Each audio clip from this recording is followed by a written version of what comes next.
I've rewatched all episodes and reread all the manga chapters, so I can explain all 86 pirate crews in One Piece. And you wouldn't believe the things I've found.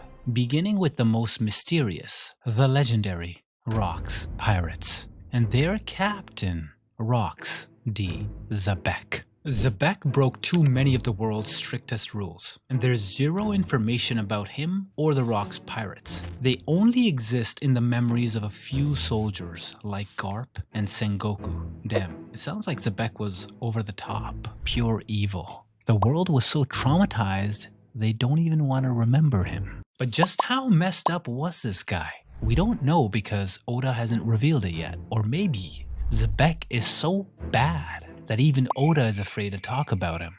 What's more interesting is, Sengoku mentioned that Xebec was Roger's first foe, and perhaps his greatest enemy, meaning that Rocks D. xebec was stronger than Gold Roger. So if Rocks was that overpowered, how did Roger defeat him? The full details about this fight are not yet revealed. But according to Sengoku, this legendary battle happened on an island called God Valley, where Rocks was finally defeated by Roger and Garp. Yup, these two had to team up because Xebec was so overpowered neither Garp nor Roger could take him one-on-one. Plus, you know what's even crazier? After this battle, God Valley just disappeared. Yeah, it was just gone. And I think one of the reasons the island vanished was obviously because the world government used the same weapon they used in Lelouch. They've called this weapon the Mother Flame. But why did they have to destroy the island? Was it because of Xebec or something else entirely? Also, Xebec isn't the only reason why people are terrified of the Rocks Pirates, by the way. It was also because of his monstrous crew, including 3 who even became emperors, Whitebeard, Big Mom, and Kaido. Among the other formidable members was Shiki, the golden lion who you might remember from the movie Strong World. Although it's not canon, it's true, he was part of the crew. Then there's Buckingham Stussy, who claims to have been Whitebeard's lover. I mean, considering how hot she was in her prime, honestly, I can't imagine Primebeard not falling for that nice personality. Plus, Miss Buckingham is also the original of the clone Stussy, who we saw in the Cake Island and Egghead arcs. Not to forget Gloriosa, who was also fire back in her prime, by the way. And there's Captain John, who you might know turned into a zombie in Thriller Bark. Lastly, the crew included Strausen, Silveraxe, Ochoku, and 3 more unnamed members. You can think of the Rocks Pirates like the Suicide Squad, except they weren't out to save the world. They wanted to conquer it. Their captain's ambition wasn't to be the Pirate King, but the king of the world. All of them posed a huge threat to the world government because they were insanely powerful and very violent. Due to the crew's power and brutality, they frequently fought amongst themselves, sometimes even to death. This internal strife was actually one of the reasons they were eventually defeated. And even though we don't have all the details about what went down in God Valley, we know that Roger and his crew could handle the Rocks Pirates. I mean, we've seen how strong Roger was, even without a devil fruit. Like that time he easily smacked Odin with pure hockey, and he even went toe-to-toe with Whitebeard, who was dubbed the strongest man and had the strongest Paramecia devil fruit. Kaido, known as the world's strongest creature, also recognized Roger as one of the few powerful enough to match him in battle, along with Whitebeard, Odin, Shanks, and Xebec. Garp even said in chapter 588 that Roger can be as ferocious as a demon.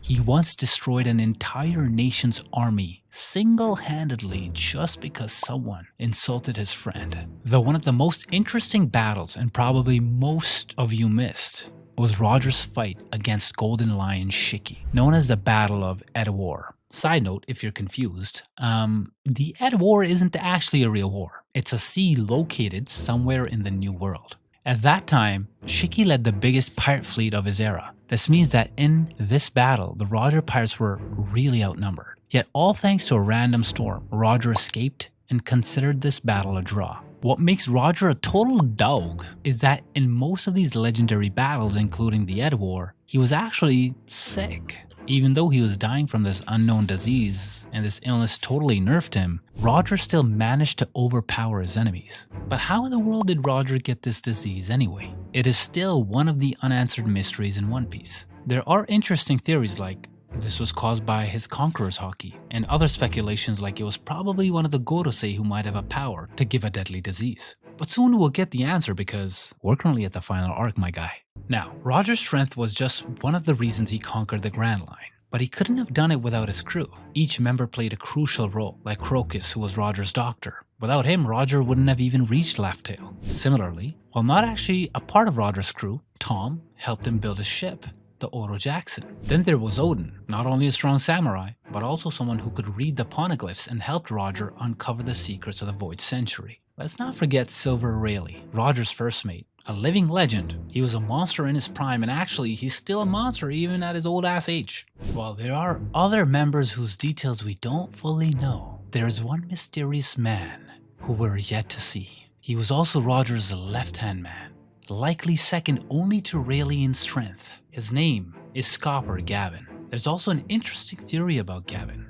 that he appeared in Twin Capes and visited his old friend Crocus in chapter cover 631. However, in the colored version, the guy who was assumed to be Gavin had a different hair color. That's why some people think it was actually Shiki or Kawamatsu. But the most interesting theory is that Gavin was probably the man marked by flames. According to the subreddit, what if Gavin is still alive and on Lodestar, the last island in the Grand Line? Think about it. At the end of the East Blue Saga, the Straw Hats visited Logtown, which is Roger's hometown.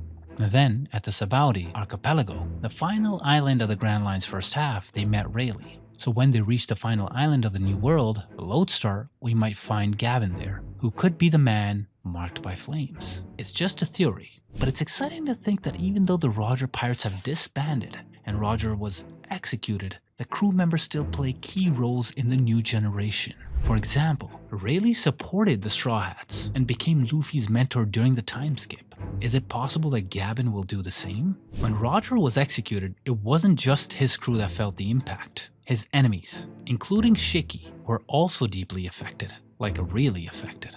Bro was furious because Shiki totally knew how strong Roger was. That's why he believed the Marines could never have captured Roger. And Shiki was right. Roger was never captured. He actually turned himself in. But why did Shiki feel this way towards Roger? Why was he so upset that his enemy was about to die? Well, it all ties back to the showdown at Ed War. Now, during this battle, Shiki found out that Roger knew about an ancient weapon. So, Shiki rounded up his fleet, met Roger at sea and was like, "Bro, join me and together we can rule the world." And Roger was like, "Nah, I'm good." Then they tried to kill each other. And like I mentioned earlier, thanks to a storm, the Roger Pirates escaped and turning the battle into a assumed draw. While half of Shiki's fleet sank and Shiki had an unfortunate accident where his head got stuck in a steering wheel and removing it might have killed him, this actually still didn't weaken him. When he heard Roger would be executed, he rushed to Marineford, went solo against the Marines, including Garp and Sengoku. Like, this guy had no fear, man. He fought until half of Marineford was destroyed.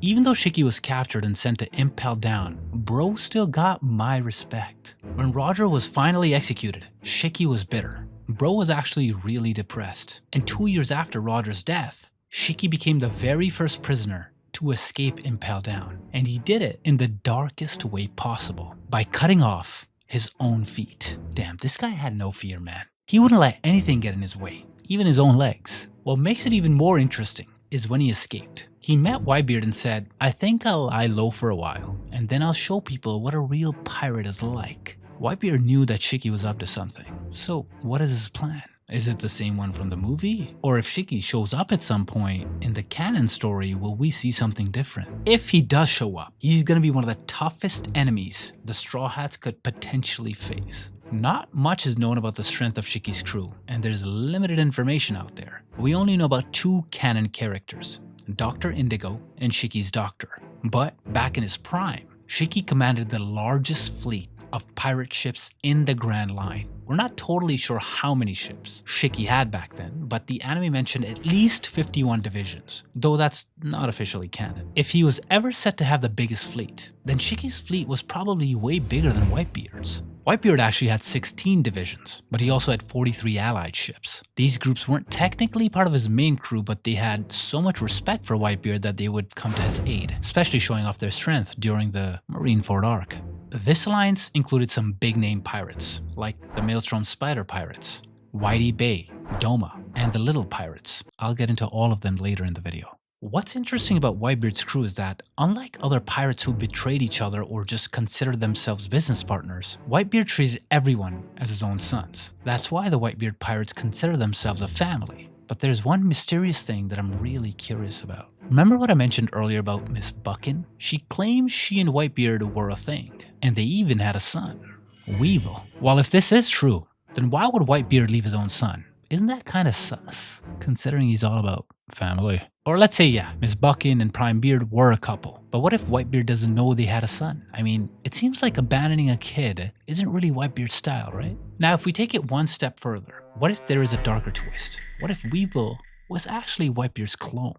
And I go into that in this video. So, Edward Newgate, aka Whitebeard, was one of Roger's rivals, and can be considered almost his equal. Whitebeard was known as the closest man to One Piece. To back this up, he has the second highest bounty ever recorded, over 5 billion berries, just behind Roger's. Since the Whitebeard pirates were such a huge threat, the Marines deployed all their forces. They rallied the 7 warlords of the sea, the 3 admirals, and Fleet Admiral Sengoku himself just to stop this alliance from saving Ace at his execution. Sengoku himself even admitted that they weren't sure they could win because Whitebeard had the power to destroy the world.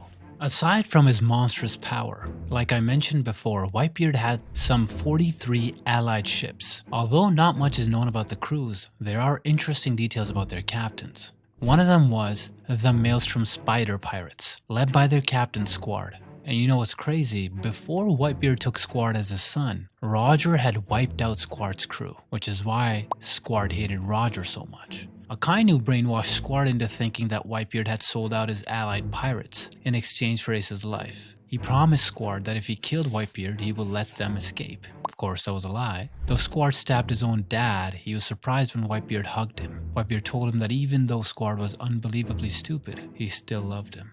Another allied ship is the Whitey Bay Pirates, led by Whitey Bay. She was once a member of the Whitebeard Pirates before forming her own crew. This lady's fine. I mean, she's too hot to be called the Ice Witch. During the Paramount War, her icebreaker ship smashed through a portion of Marine's forward wall to breach the Marine defenses. Her loyalty to Whitebeard goes back 30 years. Wait, how old is this shoddy? Next, Doma. This guy is a strong swordsman, so much so that he's dubbed the Bohemian Knight. In the anime, this guy was so tough he could fight on par with Vice Admiral Momonga. But what's really interesting about this captain is his monkey, who packs his own gun. Sure, a monkey with a gun might seem crazy, but trust me, that's nothing compared to giants, especially ancient giants. The Little Pirates, led by the not-so-little Oars Jr., sail on a massive ship called the Little Ngarius. Little Oars Jr. has a bounty of 550 million berries. He's also a descendant of the continent puller Oars that you saw in Thriller Bark. And Little Oars is crazy strong. He even easily took down a vice admiral, picks up and tosses battleships, including Whitebeard's own ships, despite being such a tank and taking several cannon shots from the Marines, which did nothing to him.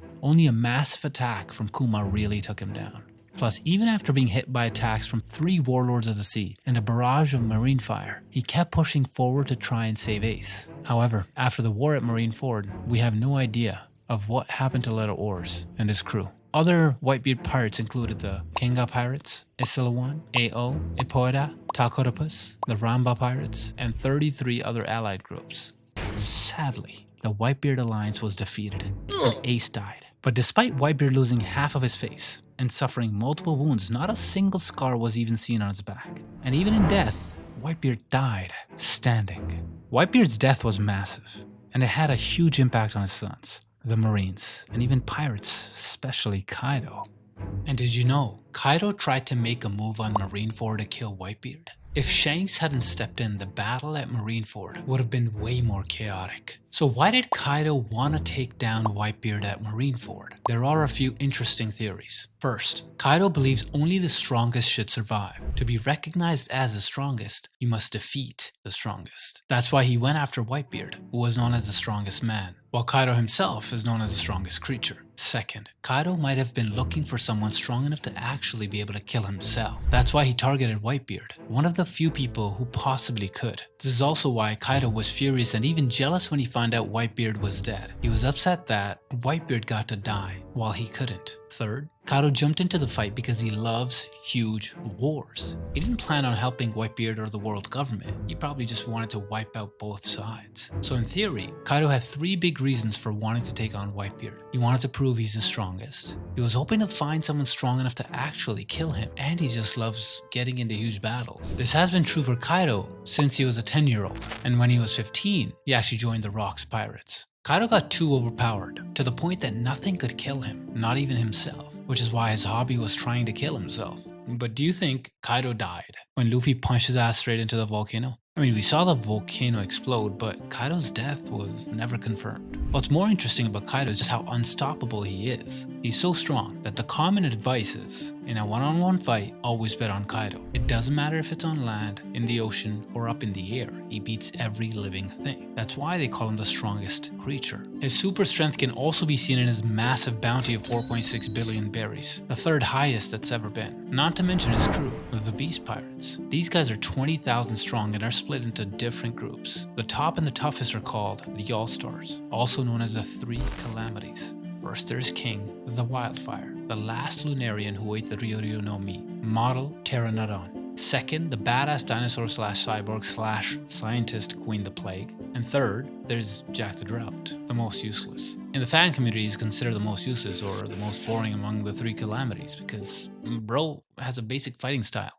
unlike Queen or King. He didn't have any god tier peak moments either. Now what's crazy is that their crew was the first shown with its top officers each having bounties over 1 billion berries. Aside from the 3 Calamities, Kaido handpicked 6 members for the Tobi Roppo, also known as the Flying Six, who are only a step below the Calamities in strength. With these powerful members, this pirate crew has one of the highest total bounties, topping about 11 billion berries. Anyone thinking about crossing them would think twice, except the Straw Hats. Kaido teamed up with Doflamingo and Caesar Clan to make artificial Zoan devil fruits, creating an army of over 500 devil fruit power users. These fake devil fruits are called Smiles. But here's the catch, only 10% of those who eat Smiles actually gain powers and are called gifters. Next in line are the Pleasures, the crew's mid-level foot soldiers who also tried the Smile fruits. Sadly, they're the 90% who got dud fruits, which means no animal traits for them. Worse, they have to deal with the Smile fruit's side effect. They can't stop smiling and laughing, even when they're sad or hurt. Then there are the Waiters, the crew's low-level foot soldiers who are still waiting for their chance to try the Smile fruit. Along with their fake devil fruits, brought in giants called Numbers. These were failed experimental attempts to recreate an ancient giant race that didn't work out. The Beast Pirates even have a top secret spy squad called the Maris. They're a mix of humans and cyborg animals with special paper masks that let them share everything they see and hear. So, going back to the Tobi Roppo, did you know that most of its members used to have their own pirate crews? Like Who's Who. This guy was actually a member of CP9, and when the Red Hair Pirates had stolen the Gomu Gomu no Mi, Who's Who got fired and was sent to jail. He formed his own pirate crew when he escaped from prison and later became a high-ranking officer under Kaido. There are no details about what happened to the rest of his crew, but it looks like some members are still with Who's Who, and they're now a part of a group called Cats in the Beast Pirates. Who's Who is strong. Not only does he have a 546 million berry bounty on his head, but he also mentioned that he had just as much potential as Rob Lucci. Who's Who also ate an ancient Zoan type devil fruit that turns him into a saber-toothed tiger. Plus, since he was a former CP9 agent, Bro is a master of Rokushiki, a martial arts style used by Cypher Pole agents. With his devil fruit and Rokushiki skills, Bro can unleash powerful attacks. For example, when he uses his Fang pistol, it can tear through anything in its path. And these attacks are so strong that not even armament hockey can block them. Well, that is until he pissed off Jinbei and got his ass whooped. Beside Who's Who, Sasaki also had his former crew, the Sasaki Pirates. There isn't much info on how strong these guys really were, or what happened to them. All we know is, Sasaki is a strong swordsman with a bounty of 472 million berries. Plus, just like Who's Who, Sasaki has an ancient devil fruit that turns him into a Triceratops that can actually fly. Yeah, real Triceratops can't fly. I don't know what Oda was thinking either. When he transforms, Sasuke's tough skin can handle almost anything Frankie shoots at him, except for his belly. That's his weak spot, where Frankie's radical beam is super effective.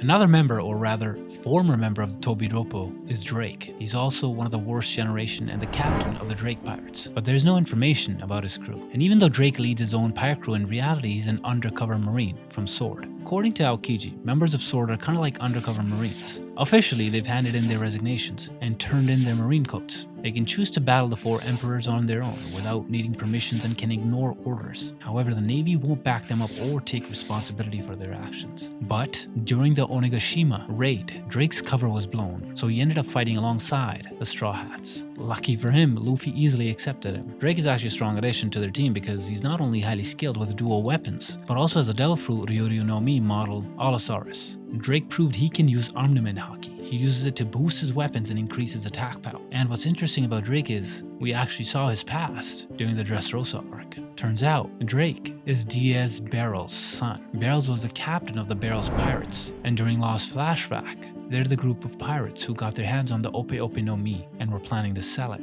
But things didn't go as planned. Rosinante slipped in and snagged the fruit, and the Barrels pirates couldn't handle Doflamingo and his crew. Drake was the only one who managed to escape, and later, he was rescued by the Marines. Another member of the worst generation is Basil Hawkins. Hawkins was initially going to team up with Kid and the On-Air Pirates, but ended up rolling under Kaido instead because Apu's a snitch. Yet just because he surrendered to Kaido doesn't mean Hawkins is weak. He just knows that Kaido is on a whole different level. Still, Hawkins has a 320 million berry bounty on his head and possesses a scary devil fruit, the Wara Wara no Mi. This devil fruit lets him control straw. He can make straw armor, weapons, and even a big scarecrow to help him fight. Damn, this guy had the perfect power to be a straw hat.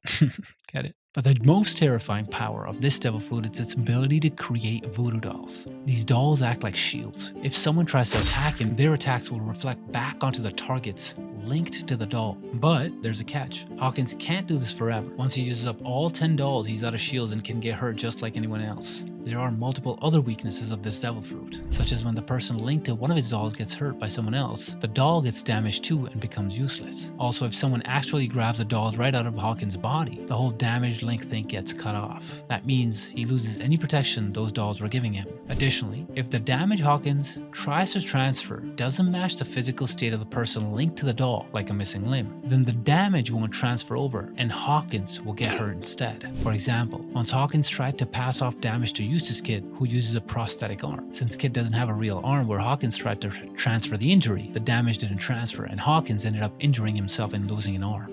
Bro can also predict the future using tarot cards, and this actually makes him a smart captain because he uses these cards to see his chances of winning in a fight. And let's say his predictions are mostly right, like when he guessed that he and his crew along with other supernovas would be defeated by Kizaru. He even predicted Luffy might survive severe injuries from a war. However, his predictions aren't perfect. He was wrong about Brownbeard's fate, suggesting Brownbeard might die or was just trying to intimidate him. Brownbeard did survive, although he did almost die. There's not much out there about Hawkins' pirates, just that one of his crew is a mink named Faust. Though his crew's got his back, like this one time they asked him to escape when he clashed with Admiral Kizaru, Hawkins is also good to his crew. For instance, he doesn't use them for his straw doll powers. When Hawkins was taken down by Killer during the Onigashima raid, since then we have no idea of what happened to him and his crew. And you know what, I'm gonna be honest, out of the 12 worst generation pirates, I don't really like Apu. You know, he's kind of annoying. But still, I have to admit he's pretty strong. He's not just any super rookie with a 350 million bounty. His devil fruit, the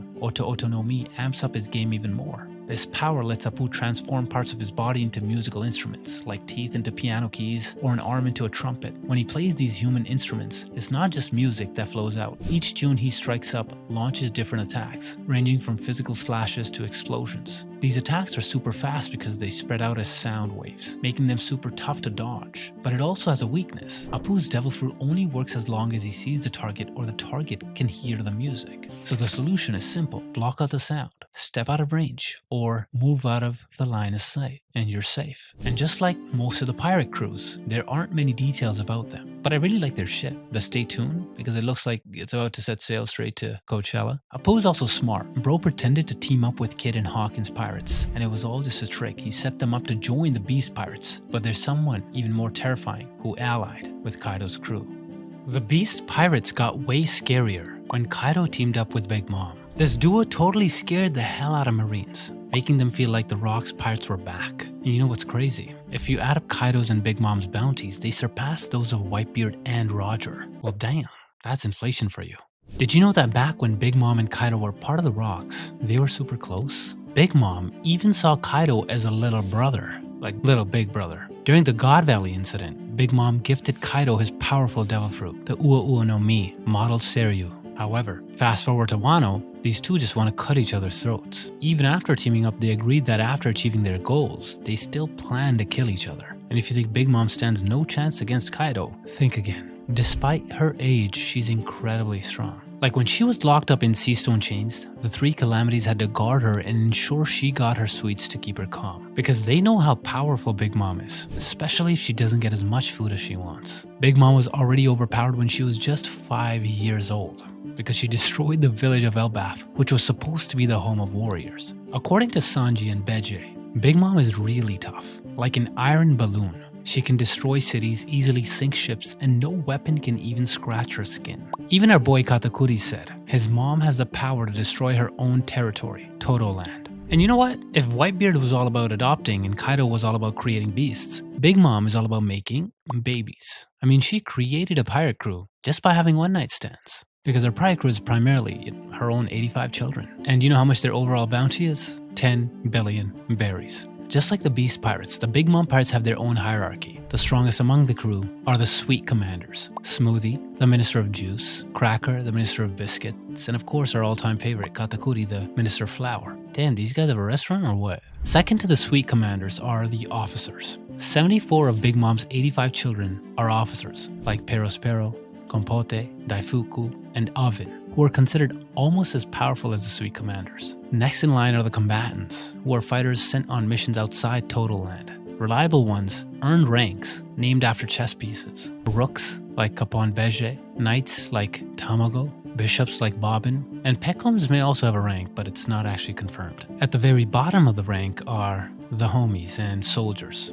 Big Mom also allied with a member of the worst generation, the Fire Tank Pirates, led by Capone Beje. To seal this alliance, Beje married Big Mom's 22nd daughter, Chiffon. And according to Jinbei, Bejes from the West Blue, where 5 powerful mafia bosses dominate the criminal market. They're known as the 5 families of the West. Side note, they might have been inspired by the real-life 5 families, which were the top 5 mafia groups running things in New York. Beje earned a reputation as a savage, brutal muscle man. Plus, Beje has no chill. He even cuts the heads off animals and enjoys watching them die horribly. He did the same thing to organizations. As a young gangster, he'd go after the leaders of other gangs all by himself. Even after becoming a mob boss, he still only targeted rival leaders, but he wasn't interested in taking over their turf. He just wanted their loot and treasures. But this is also why he was always a target for revenge. Beje didn't care though. He treated it all like a game. He'd use his devil fruit powers to fight off his enemies and mock them. When he got bored of the land, he took to the seas and did the same thing. He made a name for himself by taking down pirate captains, and only the captains. Even at sea, he's plagued by the agents of revenge, so working for an emperor is a perfect refuge for him, and thus he joined Big Mom's operation. And even though they were allies, he also planned to kill Big Mom and formed a temporary alliance with the Straw Hats. The Fire Tank Pirates are a strong crew with plenty of sharpshooters skilled in using everything from revolvers to rifles and machine guns. They sometimes ride into battle on horses, and all thanks to Bidget's Shiro no Mi, which can turn him into a castle, his crew can even shoot cannons straight out of his body. Beje's crew is all about ambush, like they camp inside Beje and then pop out when enemies least expect it. They're also pretty crafty. Some of them even dressed up as chefs to mess up communications and block paths during Sanji and Pudding's marriage. Though one of the most interesting guys from the Fire Tank Pirates is Vito, their advisor. Vito is a serious power player with a 95 million bounty, and he easily captured both Nami and Chopper, dragging them to his captain with zero hassle. And what's really slick about Vito is his mastery of stealth and surprise. He ambushed Bobbin, a big shot in the Big Mom crew, catching him totally off guard. Next to Vito, Hitman Gotti, a fighter/assassin in the Fire Tank Pirates, and the husband of Charlotte Lola, the twin, sister of Chiffon, with a bounty of 90 million berries. Gotti's like a cyborg, with a machine gun built into his right forearm. When they went after Big Mom, he even added a special weapon, a KX launcher, to his arm. And together with Beje, Vito, and Gotti. Their crew's overall bounty is probably around 535 million berries. Now, aside from the fire tank pirates who made a huge mess during Big Mom's tea party, there was actually another crew who tried to stir up chaos in Whole Cake Island. A few years ago, a crew of minks also broke into Big Mom's territory and even reached Whole Cake Island. But what was their goal in sneaking inside an emperor's territory? You see, these minks started off as the Knox Expedition Party with the goal of searching for poneglyphs. And since the government does not want anyone to go looking for poneglyphs, they place bounties on the Knox Expedition Party, turning them into the Knox Pirates. These guys are stronger than you think. Well, you know how strong minks are. Their captain Pedro even gained a bounty worth 382 million berries. And did you know that before being part of the Big Mom Pirates, Peccoms was a member of this crew? Another member was Zeppo, the older brother of Beppo from the Heart Pirates. Over time, these pirates have lost the courage to continue because of the injuries and damages they have suffered. Because of this, Peccoms left, leaving only Pedro and Zeppo in the crew. After some time, Pedro knew Big Mom was keeping a poneglyph in her territory, so together with Zeppo, he tried to sneak into Whole Cake Island in search of the poneglyph, only to find out that Peccoms now has joined the Big Mom Pirates. Pedro and Zeppo suffered a huge defeat after getting into the central island of Totoland. Big Mom killed Zeppo by grabbing 100 years of his life as punishment. Pedro fought Tamago and managed to take one of his eyes. Despite this, Pedro ended up losing 50 years of his lifespan to Big Mom. Well, his sentence was actually reduced from 70 years, and his life was spared because Big Mom was impressed when he took his own eye. He returned to Zhao and became the captain of the Guardians under Neko Mamushi. But after his huge defeat to Big Mom, he went back to Totoland to help the Straw Hats save Sanji. Plus, Pedro was such a legend because he sacrificed himself and even tried to take Perospero with him, all to help the Straw Hats escape from Big Mom's army. And did you know that there was another member of the Worst Generation who also stirred up trouble on Big Mom's Totoland? The Fallen Monk Pirates. Unlike the Knox Pirates, their captain, Mad Monk, Urouge, how do you even say his name, Urouge, Urouge,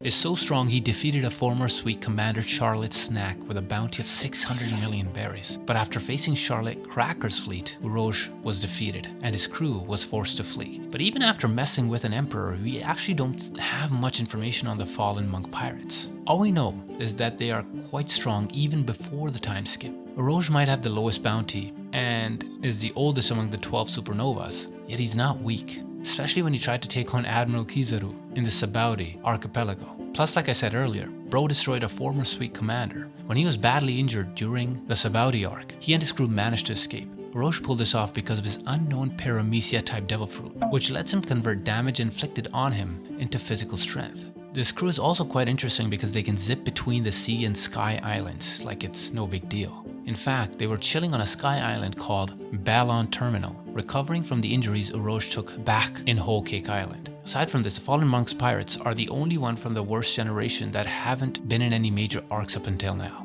When Big Mom was defeated in Wano, just like Kaido, we had no idea if she was still alive. That's when Blackbeard pirates invaded Totoland and kidnapped one of Big Mom's daughters, Charlotte Pudding. But what's the point of taking Pudding away? Well, Pudding has a power you might have missed. She can read poneglyphs, and it's not because of her devil fruit, but because of her third eye.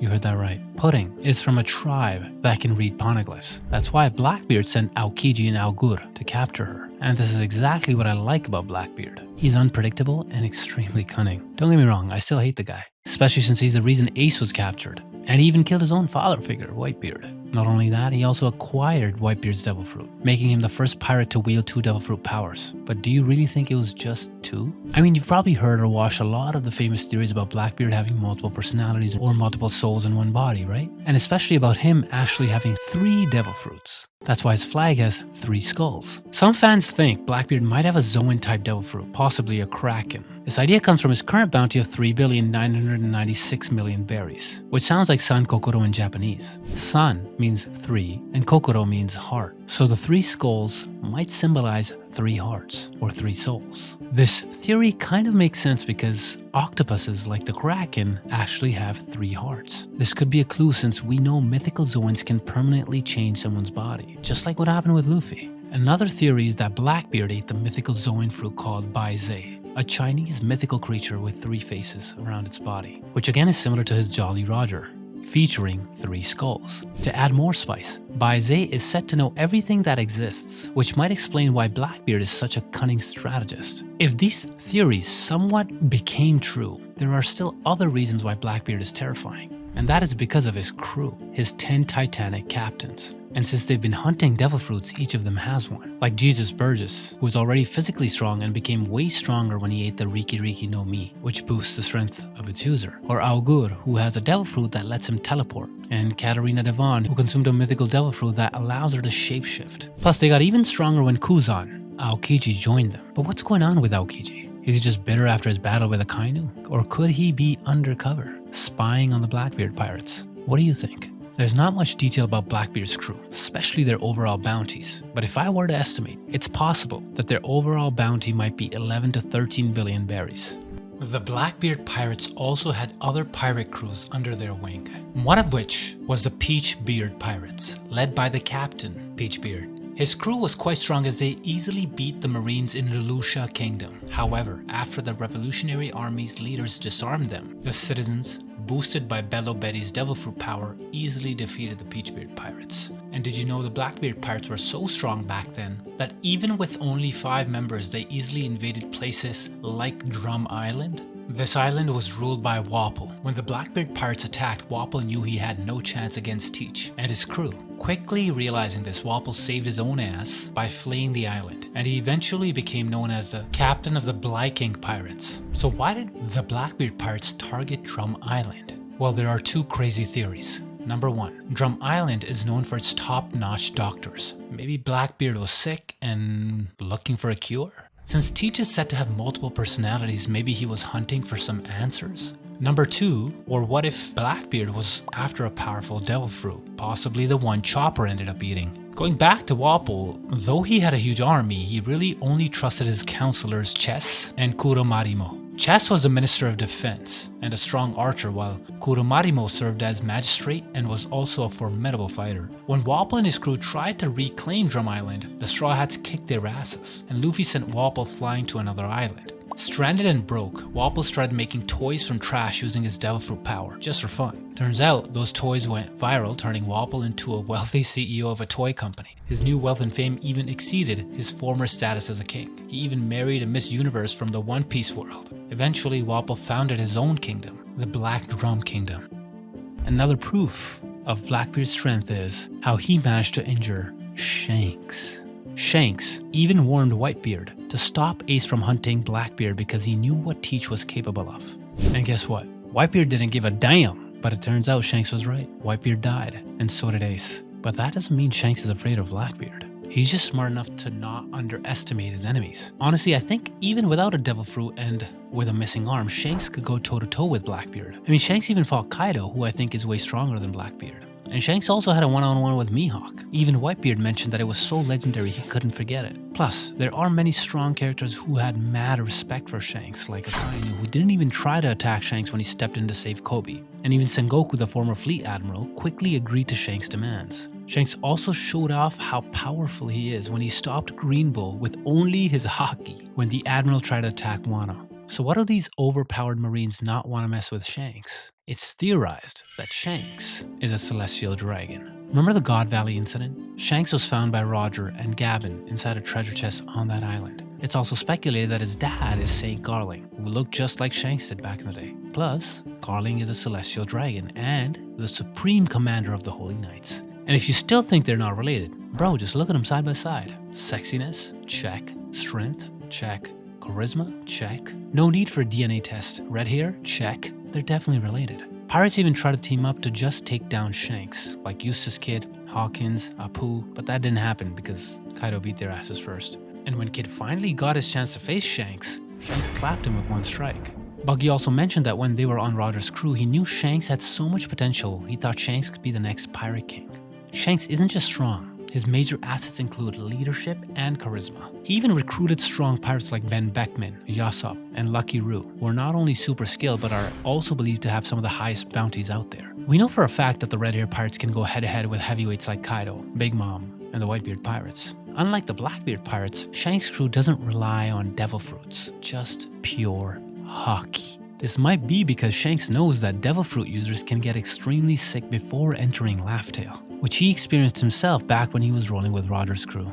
As an emperor, Shanks had territories including Elbaf, and built an alliance with pirate crews, 4 of which we saw in chapter 1079. Though there aren't many details about them. The Social Club, led by their brandmaster Fugar, the Bourgeois Pirates, under Princess Pururu, the Puddle Pirates, led by Gerotini, the Night Butterfly Pirates, with their captain, Linaria. Unlike other alliances, the Red Hair Pirates' relationship with their allies is more protective, supporting weaker groups and territories. That's my good guy Shanks, extending his arm to the needy. Speaking of arm, the moment Shanks lost it, things got really sus. I mean, if he's really super powerful, why did he let a random Sea King eat his arm? Like his haki wasn't working that day? Well, you know what? Shanks has been sus from the start. Think about it. Who in the world would leave a powerful devil fruit in an unlocked chest? Wouldn't that be the dumbest thing you could imagine? But what if it was all actually part of a plan? This is why some fans think Shanks might be evil. But looking on the bright side, what if Shanks really saw something special in Luffy? What if he saw a future through his haki where losing an arm was just a small price to pay to have an influence over Luffy? Whatever Shanks' intentions are, and whatever the future holds, Luffy will either achieve it or change it. And you know Luffy, if he senses something is off, he's gonna punch his way through it. Even if Luffy has to fight the man who inspired him to become a pirate, he's gonna give it his all against Shanks. Don't get me wrong, if the Straw Hats ever fight the Red Hair Pirates in the future, it will not be easy. I mean, Luffy got knocked down by Kaido 4 times, right? But each time he got back up. And the 4th time was different. Bro came back as an actual god. So even if Shanks might be tougher, I think Luffy's gonna find a way to win. Or isn't Luffy gonna find a way to win? Besides, after awakening the most ridiculous power in the world, Luffy has another terrifying ability that Mihawk noticed back at Marineford. Luffy's knack for turning everyone around him into allies is the most dangerous power in the entire ocean. And Mihawk is not wrong. Thanks to this ability, the Straw Hats ended up with their own Grand Fleet. Even though Luffy was initially against the idea, it's clear that this alliance will be key when the big war kicks off. The Straw Hat Grand Fleet includes 7 pirate crews who've vowed to sail under the Straw Hat flag, such as the Tontada Pirates and the Deo Pirates. There are actually more pirate crews under the Straw Hats, and I'll explain them one by one shortly. So Luffy has godly powers, but there are still other monsters from his crew, like his first mate Zoro, who's not only a man with a bounty of 1.1 billion, but also fights like a demon. Next is Sanji, who's not just a prince, but thanks to his crazy father, Mr. Prince has strength beyond any ordinary human. He might have a slightly lower bounty than Jinbei, but I know that Sanji will surpass Jinbei at some point in the future. Then speaking of, we have Jinbei, the Knight of the Sea. He's a master of ornament haki, and he combines it smoothly with his fishman karate. One of my favorite things about Jinbei is when he decided to quit the Big Mom Pirates. When he faced Big Mom, bro had crazy willpower. He didn't even flinch, making him immune to Big Mom's power to steal lifespan. Like, how crazy is that? We also have Nico Robin, whose power is really deadly and at some point can even turn her into a demon. Then there's the Straw Hats rock star, Brook, who's a skilled swordsman, but doesn't quite have Zoro's muscles. Well, he doesn't have any muscles. There are also some crazy theories about the Straw Hats. Take Frankie for example. Remember way back in Ennis Lobby when he burned the blueprint of the ancient weapon Pluton? There's a chance that he remembered some details of the plan and applied them to the Thousand Sunny. However, while Frankie might understand how Pluton works from the plans, he doesn't know about the power or fuel source. That's why he uses cola instead. There's also a theory that Nami is connected to the ancient weapon Uranus. I'll add the link for that video in case you're curious. And let's not forget Chopper. It was speculated that his devil fruit might be a god fruit, similar to Luffy since they both consumed a Hito Hito no Mi. Remember the 4 gods mentioned in Sky Island? The sun god, earth god, rain god, and forest god? People think Chopper might be the forest god. Here's why. In Celtic myths, there's this forest god named Cernunnos, rocking antlers and chilling with stags, serpents, dogs, and bulls. Wait, bulls? I mean, Green Bull could be a forest god, of course. We'll see. Chopper or Green Bull. Then there's Usopp, the son of Yasop from the Red Hair Pirates. I have a feeling Usopp will awaken some insane observation haki, and I have proof. Remember how most of Usopp's lies actually come true? What if Usopp isn't lying but instead seeing the future, and he just doesn't realize it? Maybe his father had the same haki. But imagine if Usopp's observation haki ends up surpassing even Shanks. That'd be nuts. Oh, I just realized something. If the Straw Hats are gonna fight the Red Hair Pirates, then does that mean Usopp will also have to face his dad? So, the overall Straw Hat crew's bounty totals 8.8 billion berries. Since they already have a grand fleet, Luffy acts as the senior captain, and his crews serve as his senior officers. But beyond the grand fleet, the Straw Hats have also formed alliances with other powerful pirates, like the Heart Pirates. And these guys are insane, especially their captain, Trafalgar Law, all thanks to his broken devil fruit. During the time skip, Law and his crew casually walked into the Navy and brought a chest, not an ordinary chest, but one filled with hearts from 100 pirates.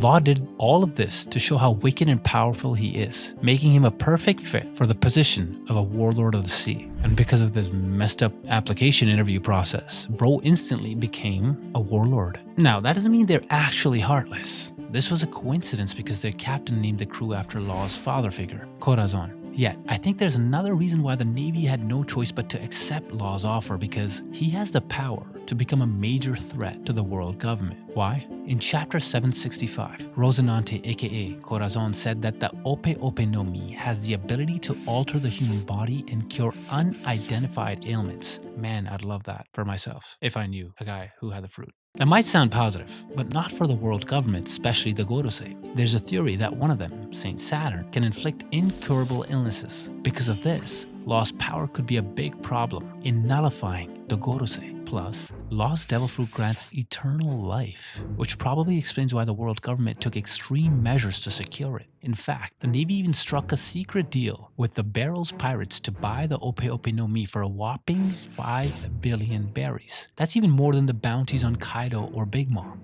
Diaz Barrels, the captain, also said in the same chapter that if a doctor eats this devil fruit, they would instantly become one of the greatest doctors in the world. And according to history, a doctor did previously hold the power of this fruit, and he became known as a legend. However, you can only use the Ope Ope no Mi to its full potential if you have medical knowledge. And thank goodness Law learned from his OG daddy, who was the greatest doctor in their hometown. So the world government probably accepted Law as a member of the warlords because this way they could still maintain some control over that devil fruit, or at the very least monitor its users' activity. Now that might sound like a good plan, but Law had an even darker scheme. And this is the true reason why he wanted to become a warlord. First, Law used his position so he could freely roam in government facilities, especially the restricted ones, like in Punk Hazard. Second, to sabotage the production of fake devil fruits that were created by Caesar Clown, who was working under Doflamingo. Third, if there were no fake devil fruits / smiles, this would piss off Kaido, who would kill Doflamingo. And since Doffy's out of the way, it's time to beat Kaido, and this is why Law also allied with the Straw Hats. With this overall plan, Law was a goddamn genius. Until, our boy Luffy just messed everything up. Because who needs a plan? You know what I'm saying? Still, after Luffy defeated Kaido and Law teamed up with Eustace Kid to kick Big Ma's ass, the world government slapped a massive 3 billion berries bounty on each of their heads. Yeah, I know, 3 billion, eh?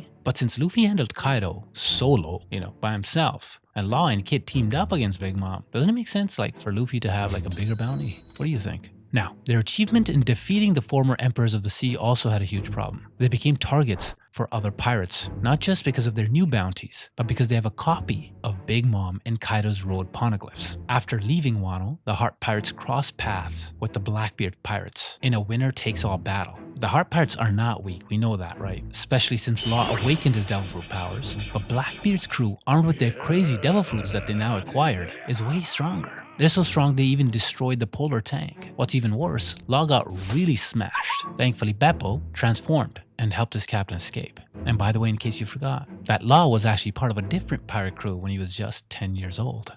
Not just any member, Law was even considered to be the future right-hand man of Doflamingo in the Don Quixote Pirates. The crew accepted Law and trained him because Doflamingo saw Law's potential. Even though Law was still fighting off his illness, the Amber-Lead Syndrome, which was supposed to kill him within 3 years. However, Doffy mentioned that since they operate in the black market, he believed Law might find a devil fruit that could possibly cure him. If that happened, Doffy promised to make Law his right-hand man, but in reality, Doffy had a darker plan. But since Law felt like he had no other options, he stayed. That was until Doflamingo killed Law's father figure, his own brother, Rosinante. because he betrayed him. In chapter 767, Doflamingo also revealed his plan with Law, that since Law ate the Ope Ope no Mi, Dofi will raise Law so that he could die for Doflamingo's sake. That didn't happen because Corazon not only saved Law and gave him the Ope Ope no Mi, but he also helped Law escape the Don Quito pirates. Still, Doflamingo was still trying to recruit Law back to his crew afterwards. The Don Quito pirates had also expanded their business in the black market all the way through the Grand Line. And after Doflamingo became a warlord of the sea, his crew terrorized and ruled over the kingdom of Dressrosa. But why did Doflamingo want to rule over Dressrosa? This one goes way back, 800 years ago, when the Don Quito family was the ruler of Dressrosa. They became one of the 20 families forming the world government, and so they moved to live in the Holy Land. And now Doflamingo said that he was trying to reclaim what is rightfully his. He stole the throne from the reigning Riku family. And you know how greedy this guy is. After claiming his rightful place as a ruler, he asked King Riku to buy his country back for a hefty amount of 10 billion berries. And did you know that this was the highest amount ever said in the series? So, Doflamingo's family used to be world nobles, but they dished the high life because his dad wanted to live like the common people. They might have had good intentions, but as you know, people really hate the celestial dragons. That hate was so intense that Doffy and his family ended up being tortured. All this craziness led to Doffy awakening his conqueror's haki at a very young age. Also because of this traumatic experience, Doflamingo shot his own father. And that's not the end of it. Doffy even brought his father's head to Meijua to try to get back to their old lives. But since that's kind of messed up, the Celestial Dragons rejected his proposal. And that's how you create a perfect villain. Treble saw this in Doflamingo and was convinced that Doflamingo is the chosen one. That is why Treble gave Doflamingo the Ito Ito no Mi, to give him power to kill everyone who had insulted him. And together with Diamante, Pika, and Virgo, these 5 started the Don Quito family. These 4 who supported Doflamingo each represented one of the 4 suits and served as elite officers, each commanding their own army. Like the suits of Diamonds, Diamante and his Diamante army with Dellinger, Laoji, Mac Vise, and one of the best husbando of all time, Senor Pink. Then there's the Hearts, aka Corazon, which was held before Rosinante and later by Virgo. And I think there's something wrong with this position because both of them ended up dead. And let's not forget Pika for Spades with its powerful members, the Super Saiyan wannabe Gladius, then Buffalo, and Baby 5. Lastly, the army of clubs led by Treble with Sugar, Giola, and also Viola when she used to serve the Don Quito pirates. And did you know that Sugar was the foundation of Doflamingo's underground operations in Dressrosa? I mean, her devil fruit is one of the most terrifying powers out there. It might not be great for fighting, but just one touch from Sugar and she can easily turn her target into Buzz Lightyear. And that's not all. Everyone who knew her victims will even forget they ever existed. Thanks to Usopp, Sugar lost control of her powers. All the toys turned back into humans, and with their help, the Don Quito pirates were defeated. This alliance became the start of the Straw Hat Grand Fleet.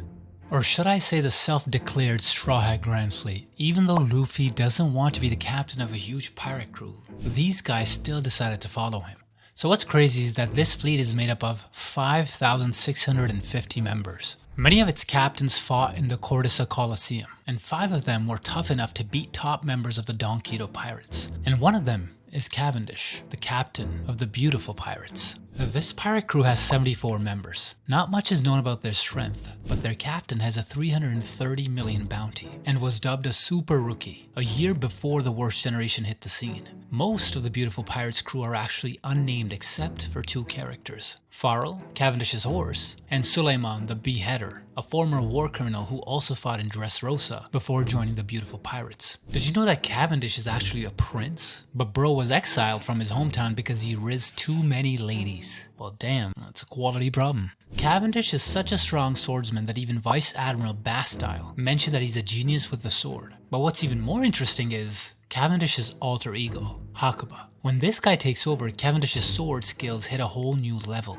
Like he's all about insane speed, letting him instantly knock out multiple fighters in one go. He even took down Dillinger, a major officer in the Don Quito Pirates and one of the toughest at the Corrida Coliseum, with just one slash. Another major officer in the Don Quito Pirates is Gladius, and this guy is tough as hell, because he ate the Pamu Pamu no Mi, which makes him capable of turning objects into explosives, even his own body. But that didn't matter because our boy Bartholomew defeated him with a single punch he called Bari Bari no Pistol, which he of course copied from his Luffy senpai. What I really like about him is that he and his 56 crew members, the Barto Club, are all Straw Hat stans. I mean, these guys are diehard fans. They even named their ship the Going Luffy Senpai.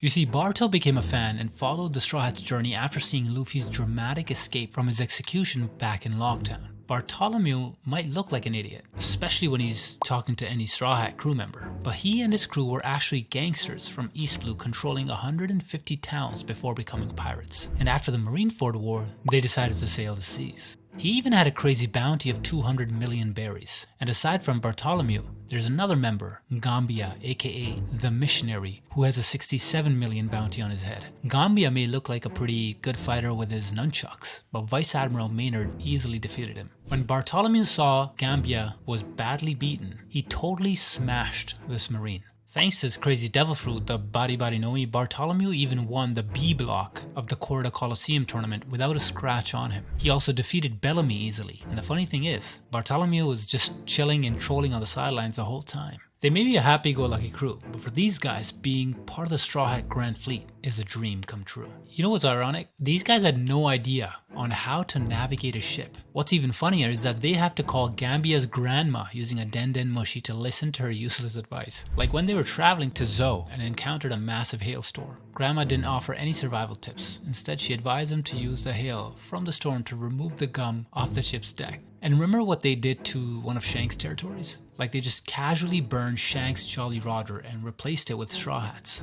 What do you think will happen when Bartholomew figures out that Shanks was actually the reason why Luffy became a pirate? Will Barto be sorry for what he did and become a fan of the red-haired pirates too? Cause that'd be jokes. I know the red-haired pirates won't let them get away with their goofy pranks, but who knows? We'll see what will happen. And another crew of the Straw Hats Grand Fleet is the Happo Navy. The Chinjao family leads this massive fleet of 1,000 crew members with Sai as the 13th generation captain. This crew is legit strong, especially its former captain, Don Jinchao. Despite being really old, this grandpa is a monster. He has conqueror's hockey, and during his prime he was known as the drill, because his head literally looks like a drill. And it's so strong it can easily smash through thick ass ice. Plus he had a bounty of 542 million berries. However, when he and his crew clashed with Prime Garp, sadly, Garp flattened Don Chinjao's drill-shaped head with a single punch, forcing Chinjao to retire from being a pirate. And this is why Chinjao was so mad at Garp, because his head was the key to pierce the jewel ice sheet where his family treasure was buried. He even cursed Garp and his family, vowing that he won't forgive even Garp's grandchildren, which is why he wanted to kill Luffy. And to be honest, this is one of my favorite fights in Dressrosa because Chinjao versus Luffy showed an insane battle between two conquerors hockey users. Now the funny thing is, Luffy won the fight and even restored Don Chinjao's drill head with one punch. And this was actually one of the reasons why the Happo Navy vowed to serve under the Straw Hats. What makes the Happo Navy even more powerful is their secret martial art technique passed down through generation, the Hashokin. This crazy technique produces shockwaves so powerful it can shatter any shield, armor, or weapon with just a single attack. Sai, the current captain of the Happo Navy, showed his mastery of the Hashokin by bending his grandpa's restored drill head when Chinjao attacked Baby 5. This was the moment Chinjao recognized that Sai's true powers had been awakened. With this power, Sai defeated Lao Ji, an officer of the Donkido Pirates, with his version of Drill Dragon Nail, and declared the title of Dawn for himself. Well, aside from acquiring the secret technique and the Dawn title, he also picked up a girlfriend. I mean a fiance.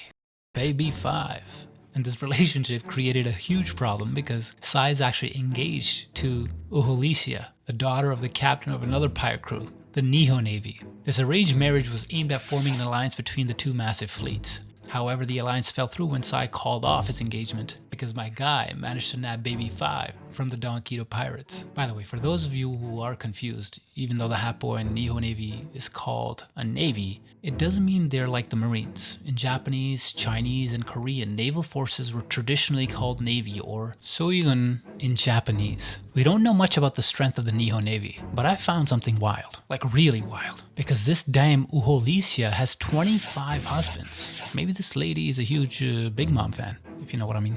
Yet since the Happo Navy considered joining forces with them, the Nihon Navy must be strong too. They probably bulked up their fleet big time through those alliances formed by Uholicia's weddings. Also during the Dressrosa arc, Sai actually fought someone who is equal to him, Deo, a XXX boxer and a 2-time champion of the New World Central Fighting Tournament. When Hideo and Sai fought in the Dressrosa Coliseum, it could have been legendary if Luffy and Chinjao hadn't interrupted. Hideo is a member of the Long Arm tribe and uses his genetically long arm to his advantage, along with his incredible physical strength. His punches are so powerful that they explode on impact, which is why people call him Destruction Cannon. He's so strong that he can send the giant Hadruddin flying out of the ring with just one punch. After the events in Dressrosa, Hideo and his 3 crew members formed their own pirate crew. The crew includes Abdullah and Jeet, 2 former bounty hunters known for bombing government buildings, and Blue Gilly, who is a skilled martial artist and an expert in Jiao Kundo from the Long Leg tribe. Jiao Kundo is a martial art in One Piece that focuses on fast leg attacks, and Blue Gilly is the only guy we know who uses this technique. This martial art is all about super quick kicks that are so fast to leave after images, making it hard for enemies to see where the next kick is coming from.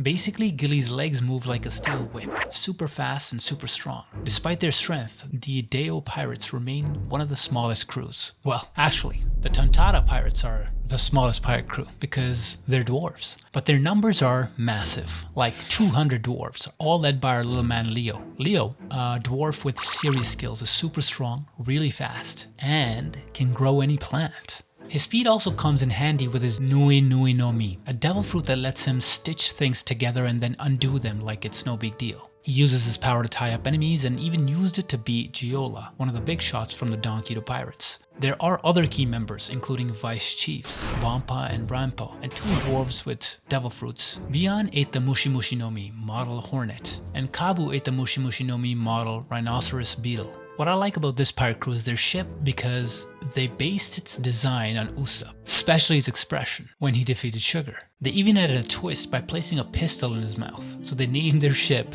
Usoland. And if we have the smallest crew, this one on the other hand is the largest in the Straw Hat Grand Fleet, the Yonta Maria Grand Fleet. This fleet, with its 56 ships and more than 4,000 crew members, vowed to be a part of the Straw Hat Grand Fleet. Its admiral, Orlumbus, also fought in the Corda Coliseum tournament and joined the alliance against Don Quixote pirates. Do you remember this guy's insane strength? He defeated Aguila the Lion during the D-Block battle in the Coliseum tournament, and he easily threw Zoro into the air using his killer bowling when they tried to stop Pika. Aside from the main ship, Yonta Maria, there are several replica ships that complete the entire fleet. These include 5 medium-sized ships called the Santa Maria and 50 small ones called Nita Maria. If Yonta Maria has the largest number of crew members, the new giant warrior pirates have the largest crews. And what I mean by that is the largest among the races in One Piece. During the battle with the Don Quixote pirates, Hadruddin allied with the Straw Hats and defeated one of the toughest officers of the Diamante army, Mach Vise. This big-ass Johnny Bravo of the Don Quixote pirates used his Tonton no Mi, which allowed him to increase his weight to crush anyone by simply falling on them from crazy heights. Hadruddin countered Mach Vise's 10,000-ton vice and sent him flying to the edges of Doflamingo's cage. After the events in Dressrosa, Hadruddin aimed to revive the disbanded giant warrior pirates. Together with Rode, Jerd, Goldberg, and Stanson, the 5 of them formed the Voltes 5. Let's I mean, the new giant warrior pirates. Now you might think their number is quite small for a crew, but that doesn't matter because these giants are powerful. If you don't know, they were once a part of Buggy's delivery and were even considered S-class soldiers / mercenaries. Buggy even said that the loss of these giants would greatly affect their business. Even though Hadruddin and the rest are now the Giants Crew 2.0, it must be a thrill for them to see the OG giant warrior pirates reunited. I know that since the Little Garden arc, we've been waiting for these giant captains, Dory and Broggy. And after almost 1,000 chapters of waiting, these guys finally joined the action, especially in Egghead. Not just that, we even saw Oimo and Kashi, the 2 giant gatekeepers from Enies Lobby, who thought their captains had been captured by the world government. But they were scammed. What's worse, they were forced to guard the gates of Enies Lobby in exchange for the freedom of their captain. We saw Dory and Broggy's strengths again back in Elbaf, where they seemed to be allied with the red-haired pirates. These 2 giants also effortlessly destroyed the Kid Pirate's ship, using the same attack they used back in Little Garden to free the Straw Hats from the giant goldfish. Now they appeared in Egghead to help rescue the Straw Hats, not just from the Navy, but also from the Gorosei. Yet I've been thinking, since there's a theory that the last road poneglyph is hidden in Elbaf, do you think giants will have a hand in helping Luffy reach the final island, Laugh Tale? Also, in chapter 1114, Vegapunk revealed that the sun god Nika was from the land of the giants. By the way, if you look at Nika, he was seen holding a spear in his hand, and back in Little Garden, Buggy mentioned the powerful spear of Elbaf. Do you think there's a possibility that this spear is an Elbaf and Luffy will get to wield it? Well, I don't have the answer for that now. What I do know is that these giants definitely helped Shanks way back in Elbaf. When Kid and his crew tried to attack the Red-Haired Alliance, Dory and Buggy easily struck down and sank Victoriapunk. The Kid pirates weren't weak. It's just that Eustace got a little too cocky after defeating Big Mom, awakening his devil fruit power, and earning a massive 3 billion bounty. With all these achievements, he thought they could hold their ground against the Red-Haired Pirates and the giants in Elbaf. Noob mistake. The Kid Pirates are actually quite strong even before the time skip. Like in chapter 504 when they were at the human auction house, their whole crew managed to withstand Rayleigh's burst of Conqueror's Haki. Aside from this, did you know that Eustace Kid had the highest bounty among the worst generation before the time skip? By the time they reached Sabaudi Archipelago, Kid had already gained the highest bounty among the Supernovas with 315 million berries. The Kid Pirates are known for killing not just Marines and pirates, but also civilians. That is why Kid got the highest bounty amongst the worst generation members. Honestly, this kind of behavior isn't too surprising when you know their backgrounds. Before they became pirates, Kid, Killer, he, and Wire were gang leaders who ruled over 4 towns on an island in South Blue. Kid united these gangs to defeat the country's #1 gang, who killed Kid's best girlfriend, Victoria. This alliance became the Kid Pirates and sailed on the ship they called the Victoriapunk. You know, this backstory was kind of cool. Too bad it wasn't in the anime. It was just mentioned in SBS Volume 104. Damn, I think I feel bad now for their ship being destroyed by the giants, because I had no idea it had some deep-ass lore. And did you know during the time skip, Kid and his crew challenged Shanks, but they stood no chance against the Yonko's crew. Beck even took Kid's arm. He probably noticed how much Shanks and Kid looked alike and wanted to amplify the uncanny resemblance, making them matchy-matchy. But unlike Shanks, Kid was able to put up a metal arm because of his devil fruit, the Jiki no Mi. And since Kid can't wait for the second round, he and his crew tried to team up with Apu and Hawkins to take another shot at Shanks. However, the alliance failed, because as I said earlier, Kaido appeared out of nowhere and easily trashed them. Kid tried to fight Kaido, even though there wasn't a chance in hell he was gonna win. So his crew ended up being prisoners in Wano. Killer was even forced to eat the artificial devil fruit Smile. And you know, this guy went crazy and became known as Kamazo the Manslayer. Kid and his crew got lucky when the ninja pirate Mink's Samurai Alliance hit up Wano to take down Kaido. The Kid Pirates got together and joined the fight in Onigashima.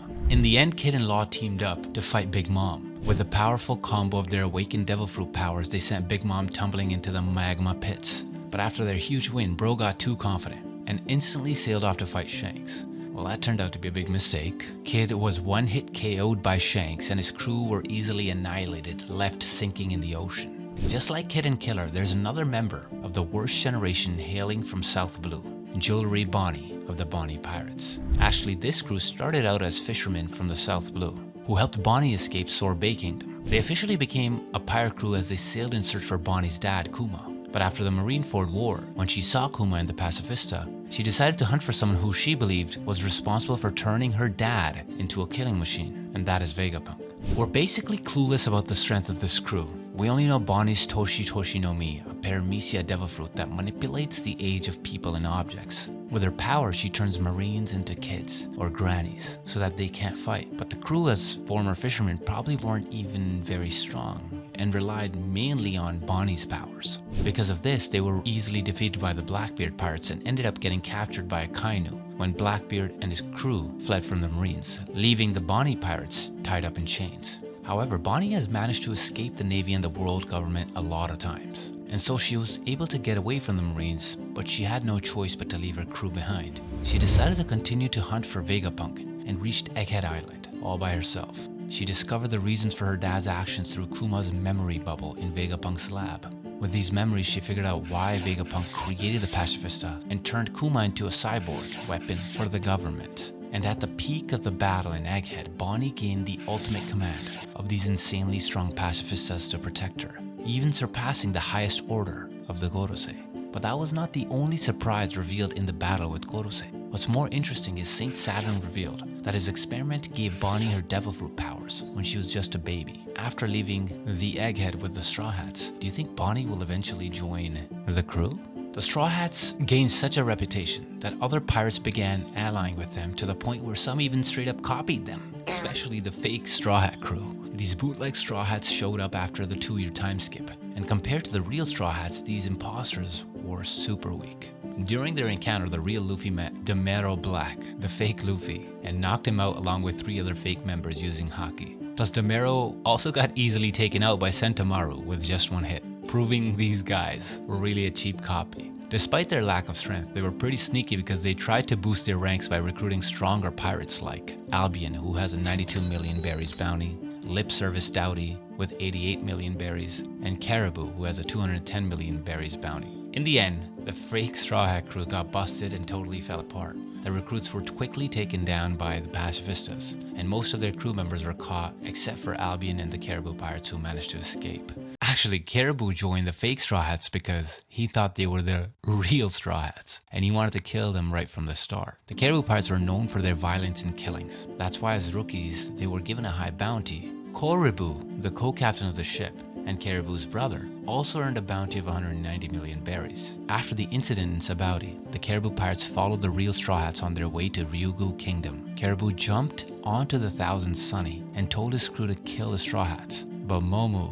the sea beast, pulling the Caribou pirates' ship, recognized Luffy and Sanji from Arlong Park and quickly swam away, leaving Caribou behind. The Straw Hats locked Caribou in a barrel, but he was able to escape on Fishman Island, and he's been in the shadows of the Straw Hat pirates ever since. He even picked up information about Shirahoshi being the ancient weapon Poseidon. And back in Wano, he also heard that Pluton was buried deep beneath Mount Fuji. This crappy pirate even hitched a ride again with the Straw Hats out of Wano. And on Egghead Island, with his unlimited stroke of luck, he met Katarina Devon and Augur. You see, this guy was a big fan of Blackbeard. Joining this crew was his dream. He used his information on the ancient weapons as his bargaining chip so that he could face Blackbeard. Do you think he'll be able to join the Blackbeard pirates? I know Blackbeard can't resist any information on the weapons of destruction, but before Luffy had a bunch of allies, he first encountered his enemies. One of his first was the Alvida pirates. Even though Alvida had a bounty of 5 million berries, her crew wasn't really strong compared to the other pirate crews. After Alvida got knocked out by Luffy with just 1 punch, somehow she ate the Sube Sube no Mi, which transformed her into a hot mama. She also became much more cautious and way smarter. Without any help, she managed to make her way through the East Blue and teamed up with Buggy, forming the Buggy and Alvida Alliance. This partnership eventually became known as Buggy's Delivery.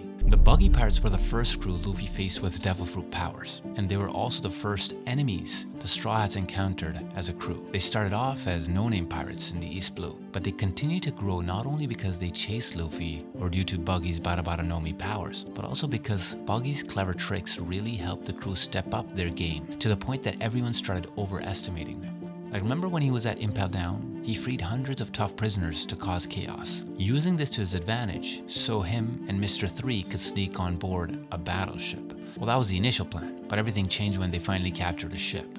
When the prisoners found out Buggy had sailed with the Rogers pirates, and after Buggy swore he'd take down Whitebeard, the prisoners totally flipped, giving him mad respect and even vowing to follow him to the ends of the earth. At Marineford, Whitebeard recognized that Buggy was actually useless, but some of his followers were powerful pirates, which could be problematic. That's why Whitebeard suggested that he and Buggy team up. After the Summit War, Buggy earned a huge reputation, and that's why he instantly snagged a spot as a warlord. He used his warlord perks to run a mercenary business called Buggy's Delivery. When the warlord system was gone, Buggy's bounty reached 3.189 billion berries, and his crew has evolved and expanded into a Yonko-level crew with the formation of a new organization, the Cross Guild. The group was initially founded by Crocodile and Mihawk with the goal of creating a military nation strong enough to resist any power. However, the funny thing is that Buggy became the headliner of the organization due to a misinterpretation of flyers made by subordinates. In these flyers, Buggy was in the center with Crocodile and Mihawk on each side, leading the government to believe he was the boss or president of the Cross Guild. This really pissed off Mihawk and Crocodile.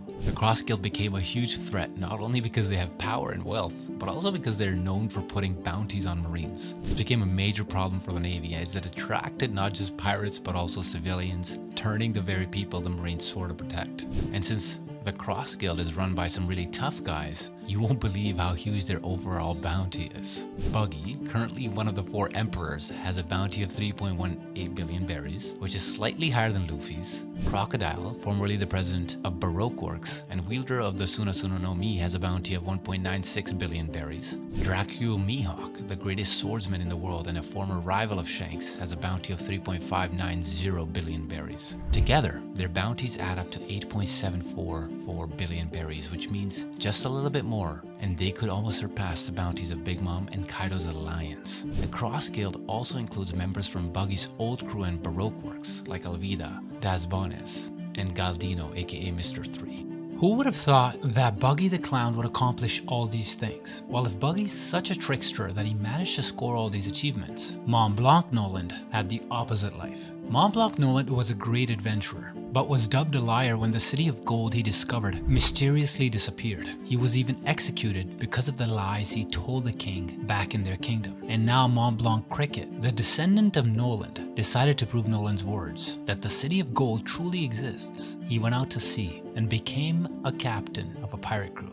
Cricket reached Jaya, the island where he thought the city of gold would be. He parted ways with his crew when he chose to stay on the island to look for the lost city. After some time, he picked up 2 henchmen, Masira and Shoujo, and formed the Sarayuma Alliance. These sworn brothers are actually fans of Noland's tale. That is why they tried to help Cricket in his search for the lost city. These guys also prepped the Going Marie for a tough journey and taught the Straw Hats how to ride the knock-up stream to reach the Sky Island, Skypia. The Saruyama Alliance is made up of the 2 crews of Cricket's henchmen, the Masira and the Shoujo Pirates. The Masira Pirates are a crew that salvages shipwrecks in search of treasures. With their massive ship, Victoria Hunter, they hunt for shipwrecks within the territory of Jaya. Their captain, Masira, aka the Savage King, with a 23 billion bounty, was pretty amazing too. Bro easily defeated a huge sea beast and can even blow a giant air bubble to raise a sunken ship from the ocean floor. He kinda made it look like as easy as blowing a balloon. But damn, an air bubble for a ship?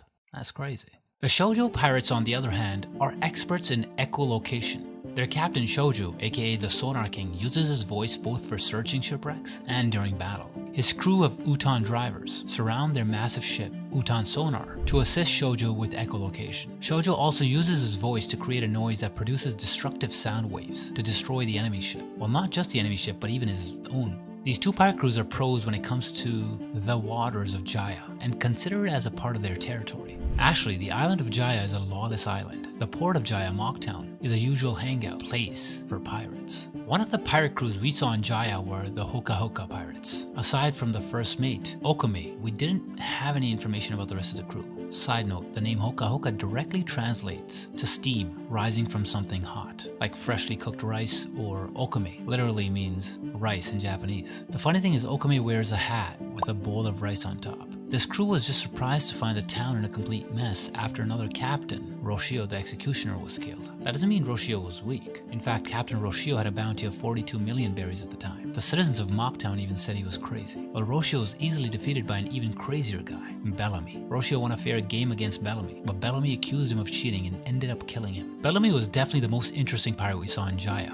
At that time, Bellamy already had a 55 million bounty, while his right-hand man, Sarquis, had a 38 million bounty. Plus their crew, the Bellamy Pirates, were actually working under the Don Quito Pirates, and these were the reasons why they were really cocky. Before they used the Don Quito Pirates' Jolly Roger, they had a flag that really reminds me of the Rolling Stones. Bellamy tried to recruit Luffy and his crew and yapped about his self-declared new age of pirates, where the dreams of pirates and fantasy treasures are gone. That's why Bellamy and his crew trashed Luffy and Zoro. They mocked them for believing in an imaginary island in the sky. But Luffy and Zoro didn't fight back, even though they became a meme for the Bellamy Pirates. After leaving the bar, they met Blackbeard, who also declared that people's dreams don't ever end. But the most exciting part was when Bellamy stole the treasure of Cricket. Luffy was so pissed, he destroyed Bellamy with a single punch. Doflamingo dropped the Bellamy Pirates when he heard about this, and in order to regain Doffy's trust, Bellamy went to the Sky Island, grabbed some gold and gave it to Doflamingo. Bellamy ultimately left his crew when Doffy gave Bellamy another chance to work under the Don Quito flag. However, Bellamy was played by Doflamingo during the Dressrosa arc. After the Straw Hats won against the Don Quito family, he kinda became friends with Luffy, but he said he won't be part of the Straw Hats Grand Fleet and just took a piece of Luffy's Vivre card. Later on, it was revealed on the chapter cover that Bellamy quit being a pirate, became a dyer, and even began drawing a Jolly Roger. After taking back Cricket's gold, the Straw Hats headed straight to the Knock upstream and went to the Sky Island, Skypia. When the Straw Hats successfully arrived at the Sea of Clouds, Chopper saw a Wiper easily smash a pirate ship, and those unlucky pirates turned out to be the Eraser Pirates. And that's all the info we know about the Eraser Pirates, because Wiper instantly erased them. Oh, by the way, before joining the Whitebeard Pirates, I just remembered Ace actually had his own crew, the Spade Pirates. According to the fandom gurus, the crew was small, but Mass Deuce revealed that he, Ace, Skull, and Mihar formed the Brain Trust, handling all the major decisions. The rest of the crew were known as Brawlers. Other key players in the crew included Saber, Banshee, and Wallace. Banshee was the ship's cook, while Wallace, who knew the waters around Fishman Island like the back of his hand, played a crucial role when they reached the Sabaudi archipelago. Plus, it was usually Wallace's job to keep Ace from,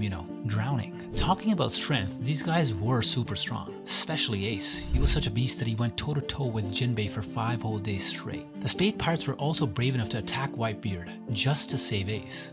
Ace was so strong that he was offered the position of a warlord, but he turned it down. Eventually, when Ace joined the Whitebeard Pirates, the whole crew was absorbed into their ranks. Wow, this is what you call an aqua-hire in startups. His final bounty before being captured was 550 million berries. And even when he was taken in, Ace was such a major threat that he was locked up in the secret level of Impel Down, the level 6, the most secure part of the prison for the most dangerous criminals in the world. According to Sengoku, Ace posed a huge threat because they knew his abilities would eventually lead a new generation of pirates on a reign of terror. That's why they wanted him to be executed as soon as possible. Even after Ace's death, he was seen as a huge loss, especially for pirates. And when Ace was a kid, he was already strong and a huge troublemaker, to the point that he and Sabo wiped some cash from a pirate crew known as the Blue Jam Pirates, led by Captain Blue Jam. These guys are a bunch of a-holes. When one of their members, Porchemi, went after Ace and Sabo to retrieve the stolen treasure, he kidnapped Luffy and tortured him. But Luffy wouldn't snitch on where the treasure was, so Ace and Sabo had to step in and beat Porchemi to save Luffy. Porchemi was killed by his own captain for being defeated by a couple of kids. Then Sabo's dad hired Blue Jam to track down Sabo. Once he found the kids, Blue Jam was supposed to kill Ace and Luffy to stop them from influencing Sabo. Instead, he sneakily tricked them into planting bombs all over the Great Terminal. By the way, the Great Terminal is like the backyard dump of the city of Goa. It's not just for trash though, it's also home to anyone who doesn't quite fit into this country. Meanwhile, the royals wanted to impress a visiting celestial dragon and make the city look spotless. So they decided the easiest way was just to burn the Great Terminal. That's why they used the Blue Jam Pirates to do the dirty work for them, promising them that they would become nobles as their reward. But of course, that was a scam too. When the Blue Jam Pirates set Ace and Luffy up to die in a fire, but ended up getting double-crossed themselves, they were left outside the city gates to die in the fire too. As for Ace and Luffy, when the crew tried to make them give up their stolen loot, Ace knocked them out by using his burst of haki. Then when Blue Jam tried to take out Ace, their foster mom, Daden, showed up, fought Blue Jam, and won. Meanwhile, Luffy escaped with the help of Dogra and Magra. The Blue Jam Pirates were really weak, having only managed to overpower a couple of kids. Plus, they have the lowest known group bounty so far, at just 17.7 million berries. Earlier when I mentioned that Ace turned down the offer to become a warlord, for some reason it reminded me of the Gecko Pirates. They were actually the former crew of Gecko Moria. Moria mentioned that his OG crew was very skilled and famous, and he also said that he himself was strong enough to go head-to-head with Kaido. This claim was put to the test when the Gecko Pirates entered the New World and clashed with the Beast Pirates in Wano Country's Ringo region. The fight was a disaster, and almost everyone died, leaving Moria as the only survivor. However, it's interesting that even Moria and his crew were defeated. He somehow managed to steal Ryuma's corpse.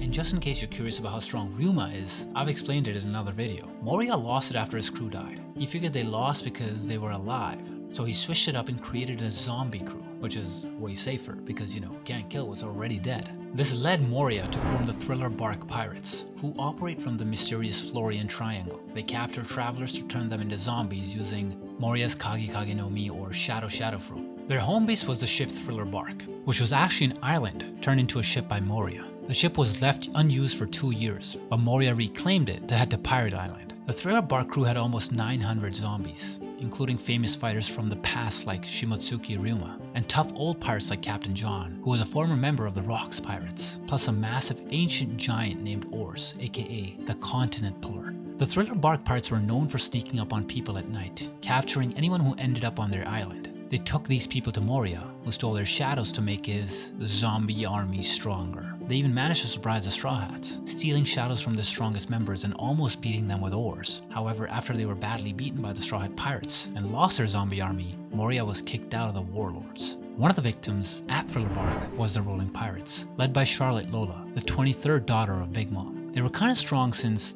they're from the New World. However, they were no match against Moria, and he had stolen their shadows. To help defeat Moria, they aided Luffy by infusing him with numerous shadows, really boosting his strength. After Moria was defeated, the Rolling Pirates got a new ship from Brook. Despite being over 50 years old and showing signs of battle wear, Frankie repaired and restored it to perfect condition. This ship was actually from Brook's former crew, the Rumbar Pirates.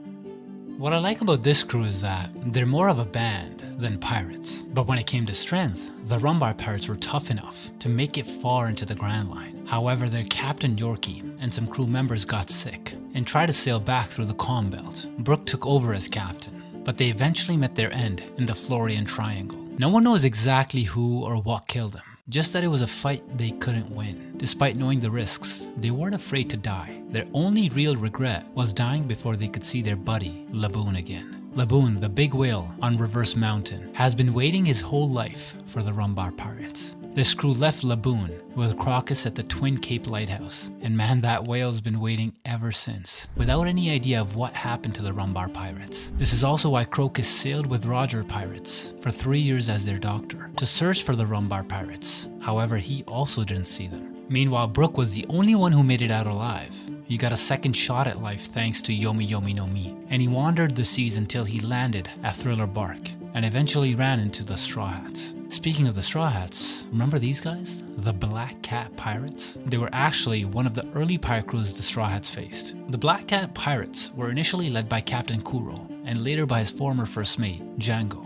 The real muscle for the crew came from a few key players: Django, Bucci, Sham, and of course Kuro himself. These four together had 32 million berries on their heads. The Black Cat Pirates relied heavily on Kuro's clever tactics and Django's hypnotism.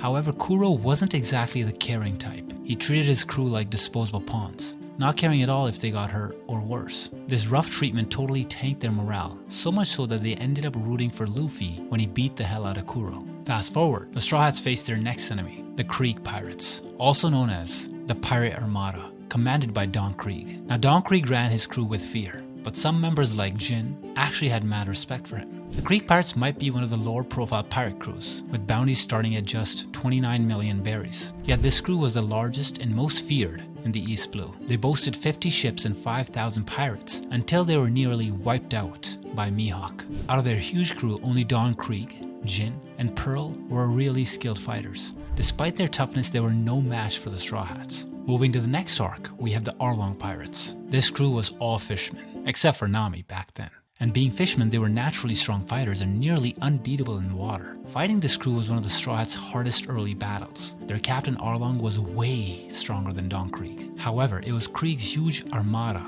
that made the Marines see him as a bigger threat. That's why Jinbei was totally surprised when he found out that a rookie managed to beat Arlong. The Arlong Pirates were actually former members of the Sun Pirates until Jinbei became a warlord during his time as the crew's captain. Arlong believed that fishermen were far superior to humans, which is why he was against Jinbei's decision to work for the government. So the Sun Pirates were a crew from Ryugu Kingdom led by the late Fisher Tiger. What's interesting is their Jolly Roger, a simple red sun, which they used to cover up the hoof of the soaring dragon, the symbol the world nobles slap on them to mark them as slaves. Basically, the Sun Pirates' Jolly Roger symbolizes freedom, which kinda makes sense because the red sun might represent sun god Nika, the warrior of liberation.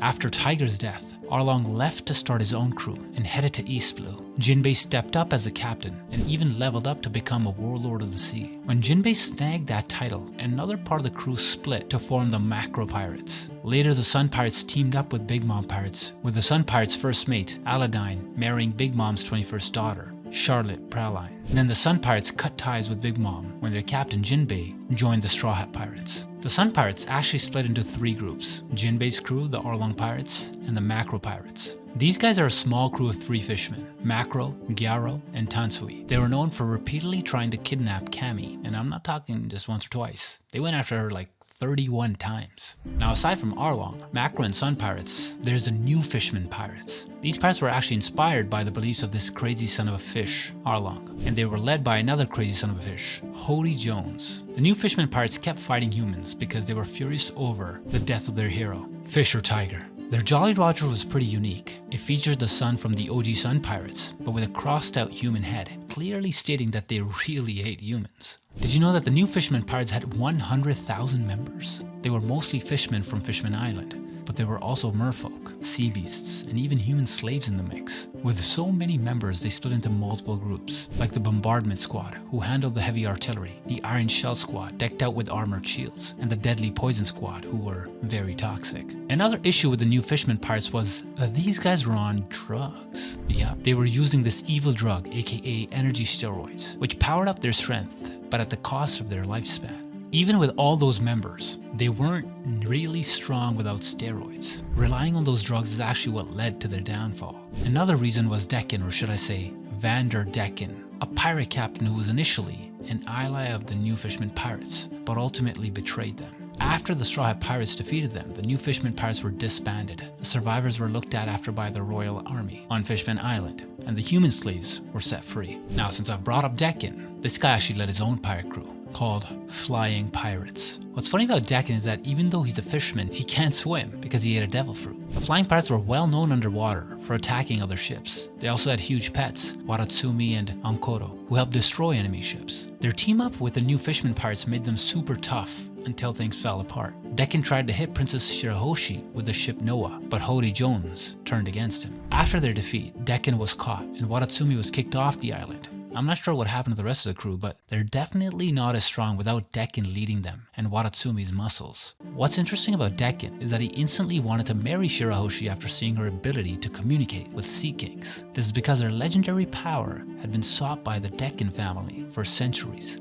And to be honest, to me, Decken is one of the most annoying characters on my list, just like Foxy, the captain of the Foxy Pirates. This crew appeared in the Long Ring Long Land arc. That's a long name. Where they fought and played with the Straw Hats in the Davy Backfight. This huge group led by the Foxy, aka the Silver Fox, mostly consisted of members won through the pirate games. If you guys remember, the Davy Backfight is a series of games between pirate crews where the winner can choose a new member coming from the loser's crew. The members are notable for their black masks because that recognized them as Foxy Pirates. The strength of the group was basically focused on Davy Backfights. Actually, it's more like the strength of this crew was focused on cheating on Davy Backfights to steal members of other pirate crews. Even the ref of the games was from their crew. If you forgot, their Captain Foxy, with a bounty of 24 million berries, ate the devil fruit Noro Noro no Mi. This devil fruit power allows Foxy to shoot a laser beam-like ray of light that will make anything it hits slow down for a couple of seconds, while Afro Luffy still managed to kick his damn ass and win the Davy Back fight. Well, of course, there are other pirates before the Straw Hats who lost against the Foxy Pirates. One of the victims were the Fanged Toad Pirates. The Straw Hat Pirates encountered the Fanged Toad Pirates after leaving Skypia and returning to the Blue Seas. This cruise ship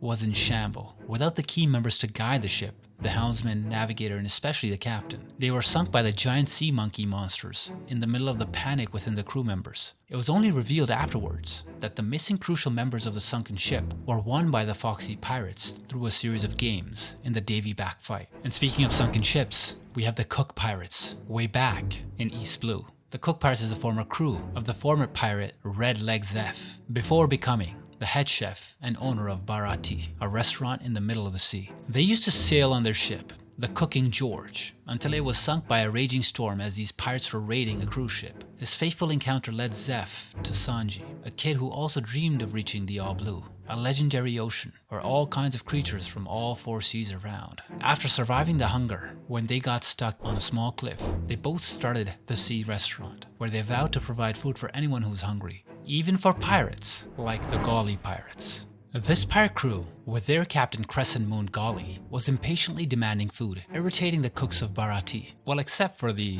OG chef Zeph. Zeph was willing to cook even though these pirates were rude. Well, they were the kind of pirates that are not just after food. They were the type that wanted to take lands and territories, just like Brownbeard and the Brownbeard Pirates. Brownbeard, with an 80 million berries bounty, wanted to take over one of Whitebeard's territories, after Newgate's death in the Marineford War. But the Brownbeard pirates got defeated by Hawkins and ended up in Punk Hazard. Law used his devil fruit powers to turn their lower limbs into animal parts, and the remaining member of this former crew became the Centaur Patrol Unit in Punk Hazard under Caesar Clown and Law. And we have the Big Helmet Pirates. This crew, led by Mikazuki, refused to pay for the repairs of their ship in Water 7, claiming the costs were too high. Well, sadly for them, they were easily handled by Galley La Company shipwrights. Now let's talk about the Yes Pirates. They were a small pirate crew from East Blue, and their captain, Billy, also known as Orca Killer, had a low bounty of 3 million berries. And their weakness was obvious when Smoker easily arrested Billy.